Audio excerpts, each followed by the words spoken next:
Hello everyone, welcome to my class. இன்னைக்கு கிளாஸ்க்குள்ள போறதுக்கு முன்னாடி ஒரு சின்ன information. Dr. Shobana's PDF materials are now available for units 4, 5, 8 and 9. So இந்த 4 unitsக்குமான materials என்கிட்ட available ஆயிருக்கு. இதுல பாத்தீங்க அப்படின்னு சொன்னா எல்லா டாபிக்ஸ்க்கும் டீடைல்டு சம்மரிஸும் எம்சிக்யூஸும் ப்ரொவைட் பண்ணிருக்கேன். யூனிட் 4 and 5ல வரக்கூடிய பிளேஸ்க்கும் சானட்ஸ்க்கும் figures of speech important quotations with explanations கொடுத்திருக்கேன். So if you want to buy this PDF நீங்க வாங்கணும்னு விரும்புனீங்கன்னா இந்த நம்பருக்கு, அதாவது வாட்ஸ்அப்லயோ டெலகிராம்லயோ 7200893046 இந்த நம்பருக்கு டெக்ஸ்ட் பண்ணுங்க. ஓகே, ஸோ இதே டீட்டெயில்ஸ் நான் டிஸ்கிரிப்ஷன் பாக்ஸ்லயும் தெளிவாக கொடுத்துருக்குறேன், நீங்க ரெஃபரன்ஸ்க்கு பார்த்துக்கலாம். Now let us get into today's topic. இன்னைக்கு நம்ம பார்க்க போறது Hard Times by Charles Dickens. இது பிஜிடிஆர்பி யூனிட் 4ல பிரிஸ்கிரைப் பண்ணப்பட்டிருக்கிற ஒரு நாவல். Charles Dickens, Charles John Huffam Dickens, இதுதான் அவரோட full name. He was a famous English writer born on 7th February 1812 and he lived until 9th June 1870. So இதுதான் அவரோட life span. 1812ல பிறந்திருக்கிறாரு, அடுத்து 1870 வரைக்கும் வாழ்ந்திருக்கிறார். He was a novelist, journalist and social critic. He wrote many novels, short stories and articles. So நிறைய ரொம்பவே ப்ராலிஃபிக்கான ஒரு ரைட்டரா பார்க்குறோம். நாவலிஸ்டா, ஜேர்னலிஸ்டா, social கிரிட்டிக்கா நிறைய novels, short stories, articles எல்லாமே கொடுத்துருக்கிறாரு. He also gave public talks and wrote many letters. Dickens is best known for creating interesting characters and showing the problems of society. So அவரோட இது novels எல்லாம் பார்த்தீங்கன்னா சோஷியாலஜிக்கல் நாவல்ஸ்ன்னு சொல்லுவோம். சொசைட்டியில் நடக்கிற நல்ல விஷயங்களோ கெட்ட விஷயங்களோ ரொம்பவே பிரதிபலிக்கிற நாவல்ஸ் தான் அவரோடது. அந்த விக்டோரியன் ஏரால இருந்த நிறைய ஈவில்ஸ், சோஷியல் ஈவில்ஸ் அவரோட நாவல்ஸ் ரிஃப்ளெக்ட் பண்ணும்.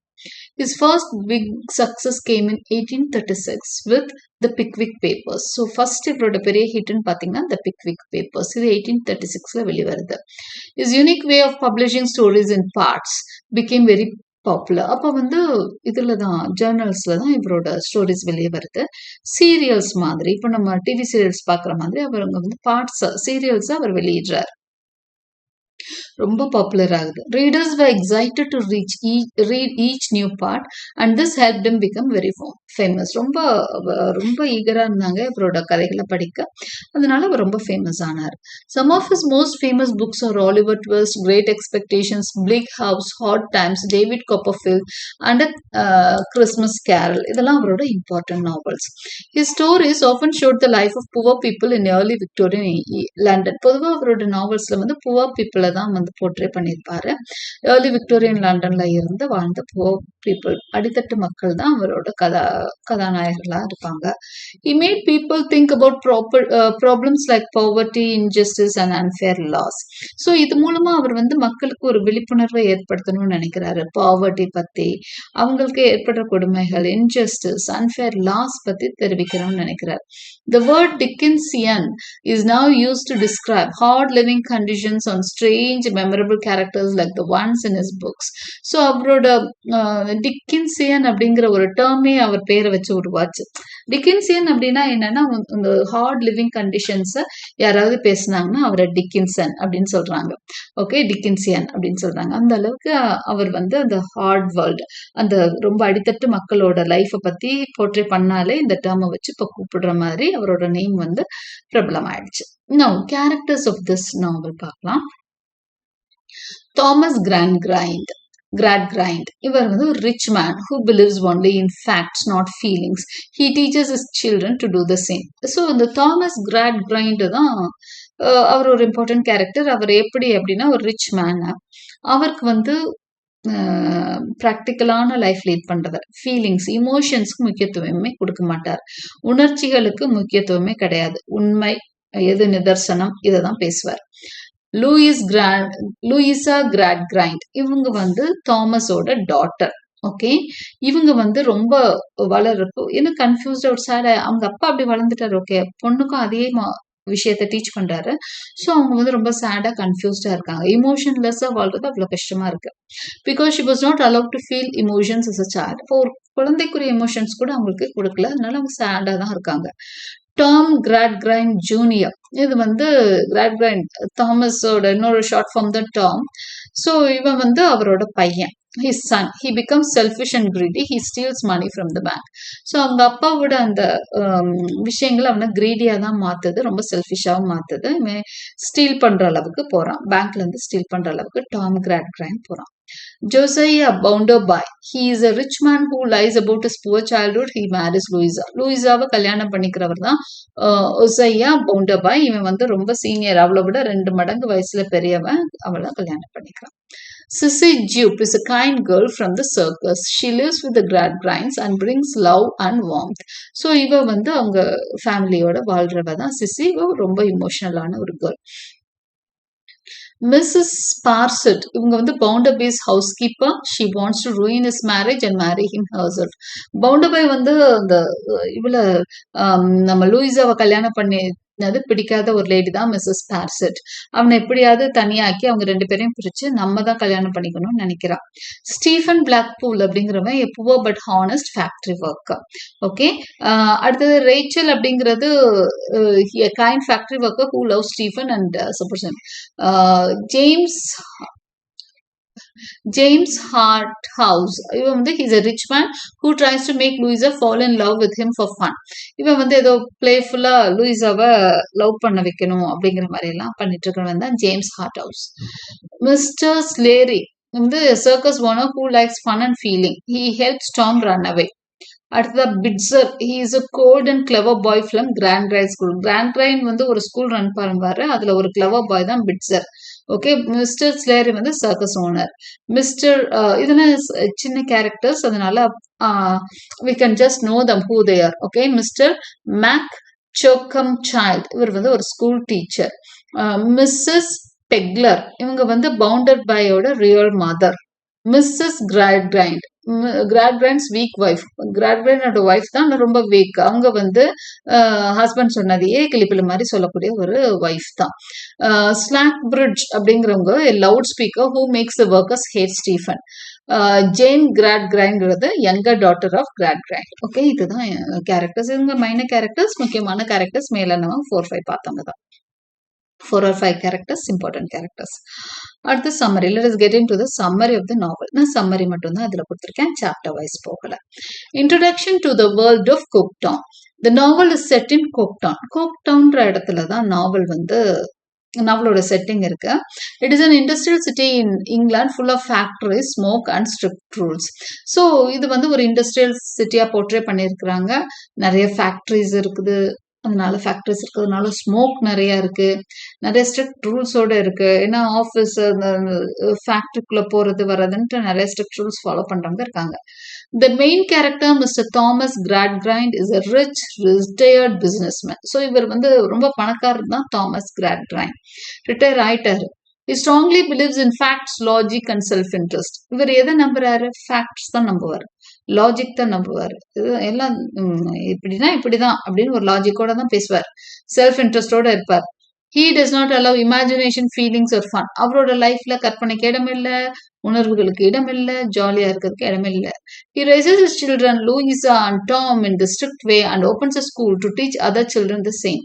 இவரோட பசங்களுக்கு இதை தான் கத்துக் கொடுக்கிறார். அதே மாதிரி ஸ்கூல் ஓபன் பண்ணி அந்த ஸ்கூலுக்கு வர பிள்ளைங்களுக்கும் இதே கத்துக் கொடுக்கிறாரு mister கிராட்கிரைண்ட். One of his students, Sissy Jupe, is very kind and imaginative. ஆனா அவரோட ஸ்டூடெண்ட்ஸ்ல ஒருத்தி தான் சிசி ஜூப். அவர் ரொம்ப நல்ல பொண்ணா இருக்கா, ரொம்ப இமோஷன்ஸ்க்கு அடிமையான ஒரு பொண்ணு. Her father, who works in a circus, disappears. அவளோட அப்பா சர்க்கஸ்ல ஒர்க் பண்ணவர் திடீர்னு போயிடுறாரு, எங்கேயோ போயிடுறாரு. அப்போ mister கிராட்கிரைண்ட் takes her into his home out of charity, even though she is very different from his way of thinking. So அது ஒரு பெருமைக்காக அவளை கூப்பிட்டு போய் அவரோட வீட்டில் வளர்க்குறாரு மிஸ்டர் கிராட்கிரைண்ட். ஓகே, சேரிட்டின்ற இந்த நேமுக்காக தான். ஓகே, ஆனா அவ வந்து இவங்க லைஃப்ல இருந்து கம்ப்ளீட்டா டிஃபரான ஒரு பொண்ணு தான். யாரு அப்படின்னு சொன்னா நம்ம Sissy Jupe. Okay, Problems begin in adulthood. As Louisa and Tom grow up, problems begin. Tom becomes selfish and greedy. He only cares about fun and money. Louisa, on the other hand, feels confused and empty. She does not know how to feel or express emotions. இந்த குழந்தைங்க வளர வளர நிறைய பிரச்சனைகள் வருது. ரொம்ப Tom பார்த்தீங்கன்னா selfish, அவங்க அப்பா போதிச்ச விஷயங்கள்னால அவன் ரொம்ப செல்ஃபிஷாகவும் கிரீடி ஆசைகளோடையும் வளர்றான். அதுதான் உண்மை, பணம் தான் தேவைன்ற மாதிரி வளர்றான். ஆனா அவனுக்கு தேவையெல்லாம் ஃபன்னும் மணியும் மட்டும்தான். ஆனா லூயிஸா பாத்தீங்கன்னா ரொம்ப கன்ஃபியூஸ்டா வளர்றா. அவளுக்கு வந்து உணர்வுகளுக்கும் உணர்வற்ற நிலைக்குமான ஒரு போராட்டம்.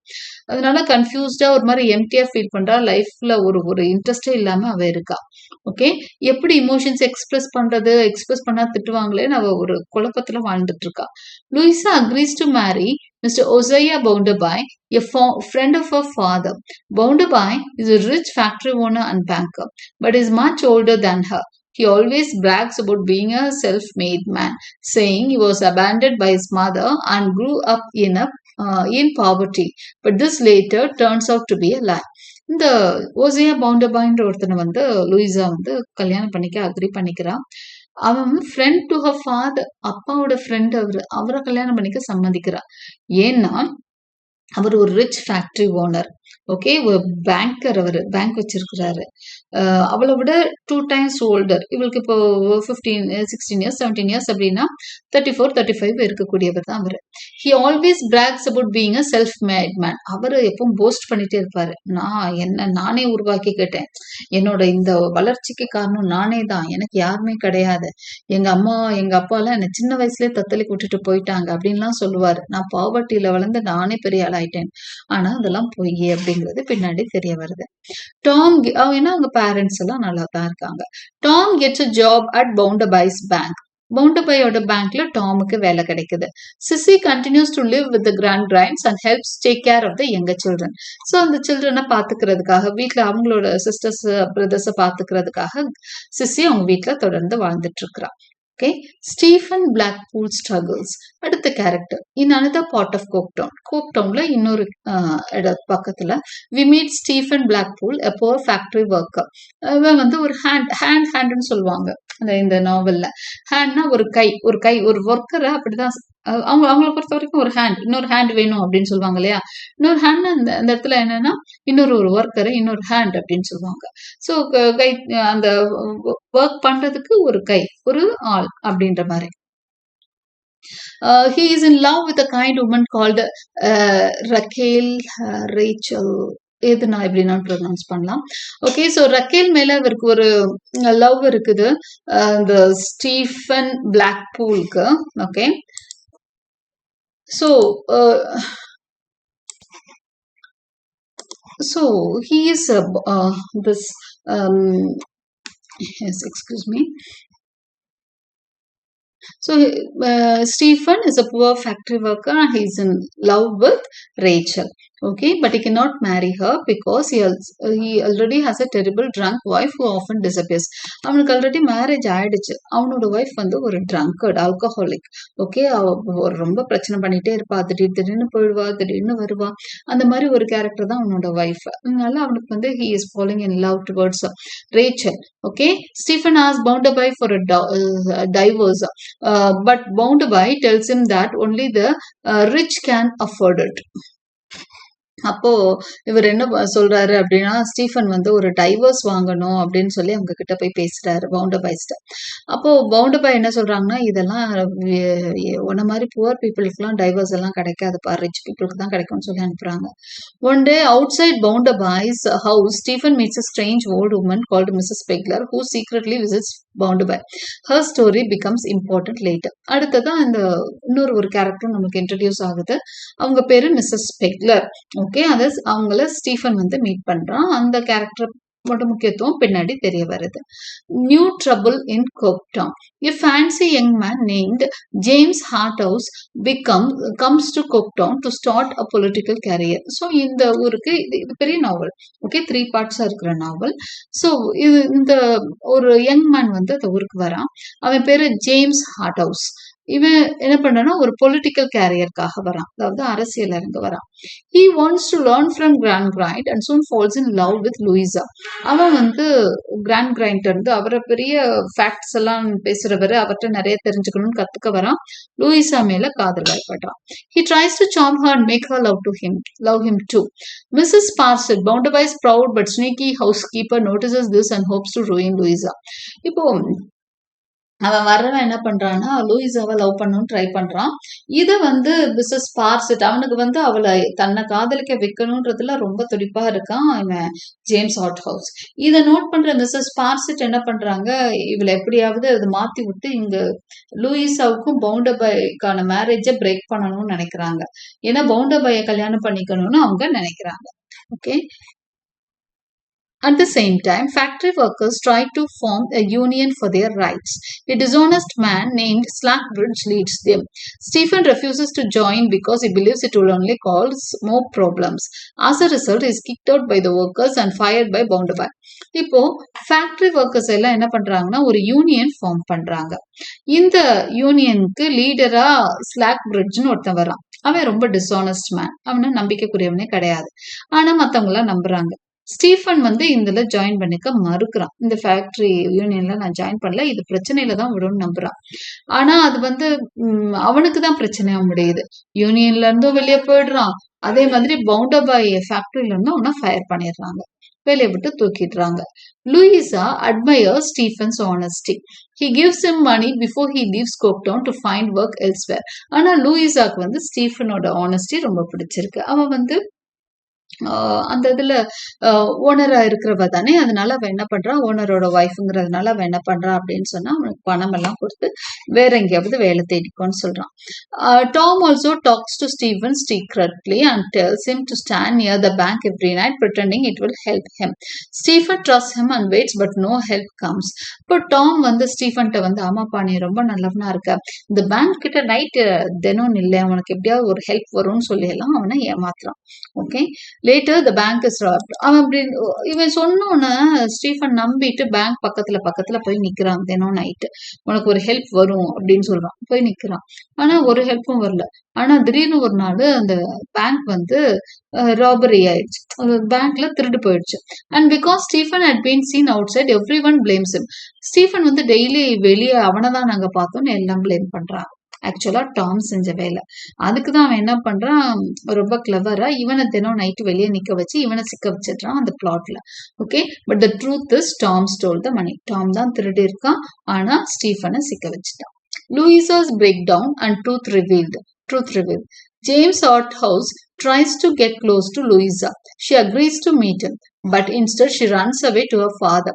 She tells Grand Grind how unhappy she is that she doesn't love her husband and may even have feelings for Harthouse. She collapses and Gradgrind is shocked. He realizes that his way of raising children with only facts has failed. அப்போ லூயிசாக்கு அடுத்த நம்ம subtitle என்ன பண்ணோம், லூயிசாக்கு break down ஆகுதுன்னு பாக்குறோம். என்னன்னா James heart house daily வீட்டுக்கு வரான், லூயிசாவை அப்படியே அட்ராக்ட் பண்ண ட்ரை பண்றான், அவ கூட பேச ட்ரை பண்றான். ஒரு கட்டத்துல அவளும் அவனை மீட் பண்ண சம்மதிக்கிறான். ஓகே. அவங்க கல்யாணம் ஆயிடுச்சு லூயிசாக்கு. பட் ஜேம்ஸோட இது தெரிஞ்சேவும் அவனை சம்மதிக்க ஒத்துக்கிறான். ஆனா அவன் கிட்ட போறப்போ ஏதோ ஒரு கில்ட்டி கான்சியஸா ஃபீல் பண்ணிட்டு அவங்க அப்பாவை சந்திக்க ஓடிட்டு அவர் முன்னாடி போய் அழுகுறா. நான் எவ்வளவு அன்ஹாப்பியா இருக்கேன் தெரியுமா, ஏன் என்னை இப்படி வளர்த்தீங்க அப்படின்ற மாதிரி அழுகுறா. என் ஹஸ்பண்டும் இப்படி இருக்கான், அவனை என்னால் லவ் பண்ணவே முடியல, அதே மாதிரி ஒரு ஃபீலிங்ஸும் இல்லாம நான் இருக்கேன். இப்போ எனக்கு ஜேம்ஸ் ஹார்ட் ஹவுஸ் நல்லவனா கெட்டவனான்னு கூட தெரியாது, ஆனா எனக்கு இப்போ அவன் மேலதான் ஏதோ ஃபீலிங்ஸ் வர மாதிரி இருக்குன்னு சொல்றான்.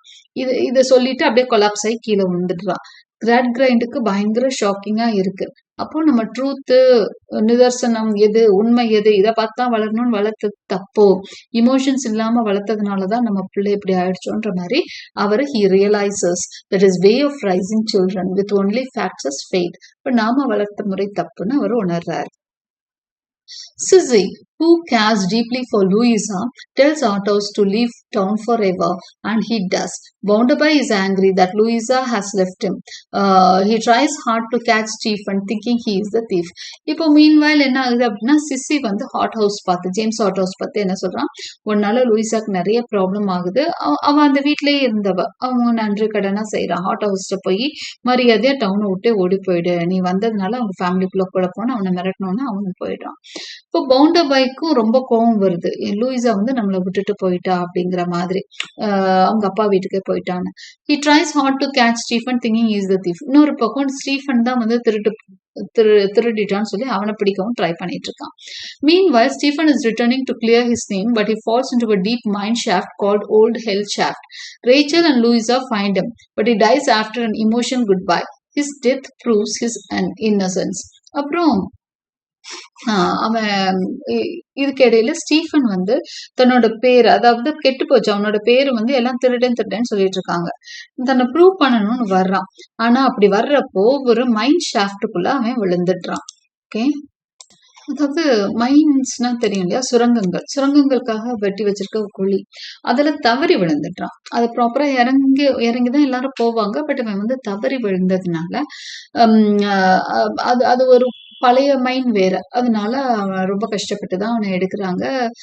ரேச்சலும் லூயிசாவும் அவனை கண்டுபிடிக்கிறாங்க. ஆனா அவனை காப்பாத்திடுறாங்க. பட் அது காப்பாத்தினதுக்கு அப்புறம், அவனை மேலையெல்லாம் தூக்குனதுக்கு அப்புறம் அடிப்பட்டதுனால அவன் இறந்துட்டான். ஒரு குட் பை சொல்லிட்டு நான் ரொம்ப இன்னசென்ட் அப்படிங்கிறத ப்ரூவ் பண்ணிட்டு இறந்துட்டான். ஓகே, அவன் வந்து தப்பு செய்யலன்னு சொல்லிட்டு அந்த இன்னசென்ஸை ப்ரூவ் பண்ணிட்டு அவன் இறந்துட்டான். ஓகே, ஸோ இதுதான் வந்து ஸ்டீஃபனுக்கு நேர ஒரு இதை பார்க்குறோம் நம்ம. End. Now, end of Stephen is that. But now Gradgrind and Louisa realize that Tom stole the money. இப்போ Gradgrind அவங்க அப்பாவுக்கும் தங்கச்சிக்கும் புரியுது, டாம் தான் பணத்தை எடுத்துட்டான் அப்படின்னு சொல்லிட்டு. With the help of the circus people from Sissy's past, they plan to secretly help Tom escape from England. ஆனா என்ன பண்றது, அவன் வந்து Gradgrindக்கு பையனா போயிட்டான், லூயிசாக்கு அண்ணனாவோ தம்பியாவோ போயிட்டான், பிரதரா போயிட்டான். ஸோ அவனை வந்து எப்படியாவது காப்பாற்றணும்னு நினைச்சு ரெண்டு பேரும் வந்து ஹெல்ப் பண்ண ட்ரை பண்றாங்க. இந்த சர்க்கஸ் பீப்புள், சிசியோட பாஸ்ட்ல அவ சர்க்கஸ்ல அவங்க அப்பா இருந்தார் இல்லையா, அதை வச்சு சில மக்களை வச்சு அங்க ஒர்க் பண்ணவங்களை வச்சு அவனை காப்பாற்ற ட்ரை பண்றாங்க. But Bitzer, a cold and logical man who went to Gradgrind school, tries to stop them. ஆனா அந்த ஸ்கூல்ல படிச்ச ஒரு கோல்டா, அந்த உணர்வுகளுக்கெல்லாம் மதிப்பு கொடுக்காத ஒருத்தன் வந்து இவங்களை தடுக்க நினைக்கிறான். Luckily, Mr. Sleary, the circus owner, with a lisp, helps Tom escape safely. ஆனா சர்க்கஸ் ஓனர் வந்து டாமை காப்பாத்திட்டாரு, அவனை தப்பிக்க விட்டுட்டாரு. Tom goes far away but never returns home. He later dies feeling guilty and sad. டாமோட நிலைமை என்ன ஆகுதுன்னா, அவன் ரொம்ப தூர நாட்டுக்கு போயிடுறான், தன்னோட ஃபேமிலியை விட்டு போயிடுறான். அதுக்கப்புறம் அவன் வந்து கில்ட்டியா ஃபீல் பண்றான். என்னதான் உணர்வுகள் அற்று வாழ்ந்த மாதிரி நடிச்சாலும் மனுஷனை வந்து உணர்வுகள்ல இருந்து பிரிக்க முடியாது இல்லையா. ஸோ அவன் பின்னாடி கில்ட்டியா ஃபீல் பண்றான், சேடா இருக்கிறான்றதை நம்ம தெரிஞ்சுக்கிறோம். Mrs. Sparsit tries to help Bounderby by bringing Mrs. Pegler, thinking she is connected to Stephen. But it turns out Mrs. Pegler is Bounderby's real mother. இப்போ ஒரு கட்டத்துல வந்து ஸ்டீஃபன் வந்து மிஸ்ஸஸ் பெக்லரை பார்ப்பாங்க. அவங்கள யாருன்னு பின்னாடி சொல்வோம்னு சொல்லியிருந்தோம் இல்லையா. மிஸ்ஸஸ் பெக்லர் யாருன்னா பவுண்டர்பையோட ரியல் மதர். ஆக்சுவலா அவன் என்ன சொல்லியிருப்பான், எங்க அம்மா என்ன சின்ன வயசுல தனியா தவிக்க விட்டாங்க, நானா தான் வளர்ந்தேன்னு சொல்லியிருப்பாரு. ஆனா அவ உண்மையான அம்மா இருக்காங்க அப்படிங்கிறது தெரிய வருது. He has lied about being poor. தான் ஒரு ஏழைன்னு சும்மா பொய்யா நடிச்சிட்டு இருந்தாரு பவுண்டர்பை. He is not a self-made man. Bounderby is ashamed, fires Mrs. Sparsit and lives alone. He dies 5 years later. So அவன் வந்து என்ன சொல்லிட்டு இருந்தான்னா, செல்ஃப் மேட் மேன் அப்படின்னு சொல்லிட்டு இருந்தான், நானே என்ன செதுக்கிக்கிட்டேன்னு சொல்லிட்டு இருந்தான். இப்போ பவுண்டர்பாய் வந்து இதுல அவங்க அம்மா வந்து எல்லாருக்கும் தெரிஞ்சு போச்சு உண்மைன்னு, இத்தனை நாளா அவன் சொல்லிட்டு வந்தது பெரிய போயின்னு எல்லாம் அவனை ஒரு மாதிரி பாக்குறாங்க, ரொம்ப அஷேம்டா ஃபீல் பண்றான். அப்புறம் இது வந்து இது தெரிஞ்சது மிஸ்ஸஸ் ஸ்பார்சிட்னாலதான். அவ ஆக்சுவலா ஹெல்ப் பண்றோன்னு தான் மிஸ்ஸஸ் பெக்லரை கூப்பிட்டு வந்தா. பட் மிஸ்ஸஸ் ஸ்பார்சிட் தான் நம்மளுக்கு இவ்வளவு அவமானத்தையும் தேடி தந்துட்டான்னு அவளை ஃபயர் பண்ணிட்டு ஒரு 5 இயர்ஸ்க்கு அப்புறம் இவரும் இறந்துடுறாரு, mister Bounderby. Okay, final outcome. Suppose ஸ்டோரியோட அந்த கடைசியில நம்ம என்ன தெரிஞ்சுக்கிறோம்? Gradgrind gives up his old philosophy. Gradgrind வந்து தனக்குன்னு ஒரு பிலாசபி வச்சிருந்தாரு இல்லையா, இப்படி ஃபேக்ட்ஸ் அண்ட் ஃபேக்ட்ஸ் அலோன் அப்படின்னு வச்சிருந்த அந்த பிலாசபியை கைவிடுறாரு. ஓகே, வாழ்க்கையில வந்து நிதர்சனமானது உண்மை மட்டும்தான் இருக்கணும், உணர்ச்சிகளுக்கு இடமே இருக்கக்கூடாதுன்னு சொன்ன தன்னோட பிலாசபியை கைவிடுறாரு கிராட்கிரைண்ட். ஏன்னா அது தோத்து போச்சுன்னு அவருக்கு புரிய வருது. பிள்ளைங்க 2 பேரும், அவரோட பிள்ளைங்களே அந்த ஃபேக்ட்ஸ்னால ஒழுங்கா வளரல அப்படிங்கறத அவர் தெரிஞ்சுக்கிறாரு. He learns to care about people and uses his power to help the poor. அப்போ என்ன கடைசியா அவர் முடிவுக்கு வர்றாருன்னா, மத்தவங்களை பத்தி கவனிக்கணும், மத்தவங்கள சொசைட்டில இருக்க ஏழ்மை நிலையில இருக்கிறவங்கள பத்தி கேர் பண்ணிக்கணும் அப்படிங்கறத புரிஞ்சுக்கிறாரு. அவர் பவர்ஃபுல்லா இருக்காரு, ரிச்சா இருக்காரு. ஸோ அது மூலமா மத்தவங்க மேல இறக்கப்படும்ன்றத புரிஞ்சுக்கிறாரு. Louisa never marries again and has no children. Louisa திரும்ப கல்யாணமும் பண்ணிக்கல, அவங்களுக்கு குழந்தைகளும் இல்ல. But she learns to take care and love through Sissy and her children. ஆனா அவ என்ன பண்றா அப்படின்னா, சிசியவும் அவளோட குழந்தைங்களையும் பாத்துக்கிறா. அந்த லவ் இதெல்லாம் வந்து கத்துக்கிறா. அப்போ அவளுக்கு லைஃப் வந்து அமைதியாகுது. இமோஷன்ஸை வெளிப்படுத்த அவளோட லைஃப் சாஃப்ட் ஆகுது. Sissy grows up to be happy. She gets married and has a big family and spreads kindness. சிசிக்கு வந்து ரொம்ப ஹாப்பியா அவளோட வாழ்க்கை அமையுது. ஒரு பெரிய ஃபேமிலியோட நல்ல ஒரு பெரிய ஃபேமிலியில கல்யாணம் பண்ணிக்கிறாங்க. அன்பை வந்து எல்லாருக்கும் தர்றாங்க. The novel ends by showing that facts alone are not enough. அப்போ இந்த கதை மூலமா சொல்ற மெசேஜ், ஃபேக்ட்ஸ் உண்மை மட்டும்லாம் தேவை கிடையாது, உணர்ச்சிகள் வந்து மனுஷனுக்கு ரொம்ப முக்கியம் அப்படிங்கறதான் சொல்றாங்க. People also need feelings, kindness and imagination to live full happy lives. அப்போ ஒரு மனுஷனுக்கு full happy lives வேணும்னா ஃபீலிங்ஸ், கைண்ட்னஸ், இமேஜினேஷன் இந்த மாதிரி விஷயங்கள் தேவை அப்படின்னு சொல்ற மாதிரி தான் இந்த கதை அமைஞ்சிருக்கு. ஸோ கன்க்ளூஷன்ல நம்ம தீம்ஸ் அண்ட் மெசேஜஸ் பார்த்துடலாம். The danger of living by facts alone, இதுதான் அதை வெளிப்படுத்தியிருக்காரு. ஃபேக்ட்ஸ் மட்டும் வச்சு வாழ்றது அப்படிங்கிறது.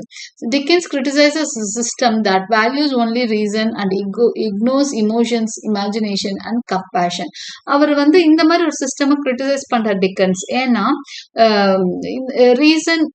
ரீசனோட வாழணும், உண்மைகளை மட்டும் தெரிஞ்சுக்கிட்டு வாழணும்னா இமோஷன்ஸ், இமேஜினேஷன், கம்பேஷனுக்கெல்லாம் வேலையே இல்லாம போயிடும். உணர்வுகள் வெளிப்படாது, கற்பனை திறன் அதிகரிக்காது, கம்பேஷன் மத்தவங்களை பார்த்து இறக்கப்படுற குணம் வராது. இப்போ உலக வாழ்க்கை ரொம்பவே என்னவாயிடும், ஒரு மாதிரி மெஷின் மாதிரி ஆயிடும்னு சொல்றாரு.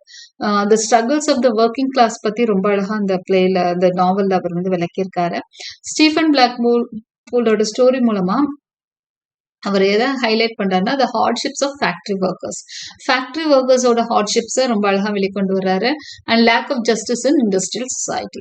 த power of love and compassion. Characters like Sissy and Rachael represent emotional intelligence, kindness and moral strength. So Sissy, Rachael இந்த மாதிரி கேரக்டர்ஸ் வந்து இமோஷனலான ஒரு இதுக்கு ரெப்ரசன்டேஷனா நம்ம பார்க்குறோம். இன்டெலிஜென்ட்டா இருக்காங்க, கைண்டா இருக்காங்க, மாரல் ஸ்ட்ரென்த்தோட இருக்கிறாங்க இந்த 2 விமன் கேரக்டர்ஸும், சிசியும் ரேச்சலும், அதே மாதிரி ஸ்டீஃபனும். Okay, then redemption of change. Gradgrind changes by the end of the novel, realizing the value of emotion and humanity. இப்போ டுவர்ட்ஸ் த எண்ட் கிராட்கிரைண்ட் தன்னோட ஓல்டு பிலாசபி தோத்துருச்சு உலகத்துல நம்புறாரு. அவரே மாறுறாரு. Value of emotion and humanity, உணர்வுகளுக்கு மதிப்பளிக்க கத்துக்கிறாரு, ஹியூமானிட்டியை மதிக்கவும் கத்துக்கிறாரு. Okay, so இந்த மெசேஜஸோட இந்த நாவல் வந்து முடியுது. ஸோ இது ரொம்ப big novel. So I did not select to go for chapter வைஸும் நான் யோசிக்கல. So this is a overall summary of the novel. Hope you understood the story line. Thank you for வாட்சிங். இன்னொரு கிளாஸ்ல வேணா நான் எம்சிக்யூஸ் ப்ரொவைட் பண்றேன்.